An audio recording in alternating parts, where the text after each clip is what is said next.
we have an issue. We trapped a stray cat.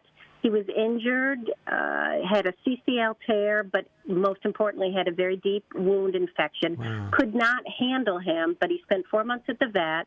The breeding, they got him cured of the infection, and he's back at our house in our garage. We bought a catio for him, and he's 18 months old, and we have 3 existing rescue kitties. 2 are 13 years old, and they're girls, and then there's an 8-year-old boy. And the 8-year-old boy has kind of terrorized our middle kitty since we brought him home, so we've been trying to deal with that. So now we're trying to introduce the stray Silver to the mix. I've done the scent swapping. We've spent time. We didn't introduce them for the first couple weeks. He was just in the garage. We've done the screen, put a cage so that they can see each other. Our kitties will either ignore them or if they come up to the cage, hiss. So what we've done recently is when 2 of the kitties are in the back and one's sitting on the piano, we've let Silver explore. And the kitty is fine until Silver jumps up on the piano, and then they growl.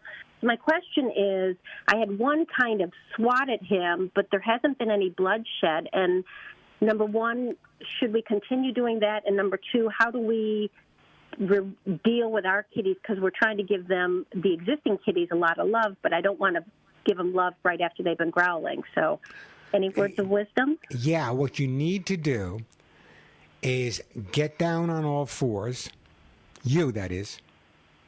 Okay. Take a look at your house now and tell me how interesting it is for the cats that have lived there all this time. And I don't mean cat toys. When was the last time something specifically new came in for the cats?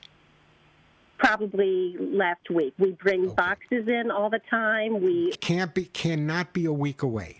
You have the cats. First of all, you're doing everything pretty good, and I'm right on target. And pretty much, I'm going to tell you, leave everything the way it is. Okay. However, what I need you to do is twofold. Number one is the boxes in the bags, not once a week, every day. They're free.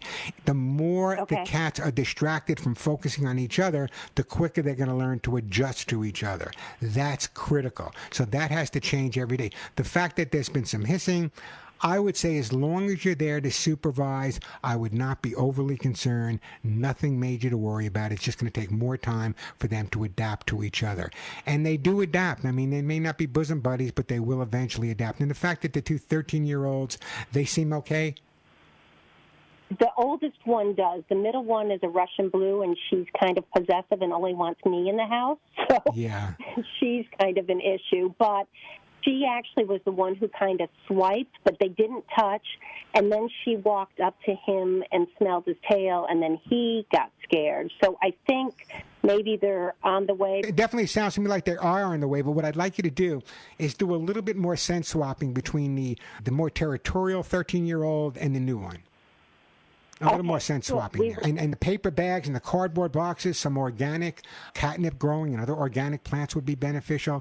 I say this every week, but cats are nomadic, and the more changes we give them, the less they have to focus on each other, and they adjust to each other. That's why in some of the cat colonies that live outside, 30, 40, 50 cats, sometimes there are fights, obviously, but sometimes they get along because there's so many things for them to explore and do. So, again, I had as many as 33 cats at one time.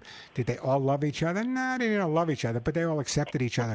And follow my advice, and I promise you, you will be right on target. Not overnight, but it sounds to me like you hit the nail on the head. You're doing everything pretty consistently, and that's what it's all about. Okay, well, thank you. We did just get the feel away to just see if that did anything, so, but that's only been 3 days. So there's also a company out there called acornpets.com. Check them out, acornpets.com. They have calming discs and things you might want to check out as well. But I want you to give me a call back. I say that's one of the hardest parts about doing a radio show is I speak to someone, I fall in love with the person, I fall in love with their animals, I never hear from them again. Call me back and let me know how everybody's doing in a couple of weeks, will you? I will call you back when Silver's cuddling with the kitties. Maybe if you follow my advice, Silver will be calling me himself. Great call, by the way. Give him a big hug and a kiss, and I really appreciate that phone call. I have the best. Every one of my listeners is doing something to help animals. That is what it is all about.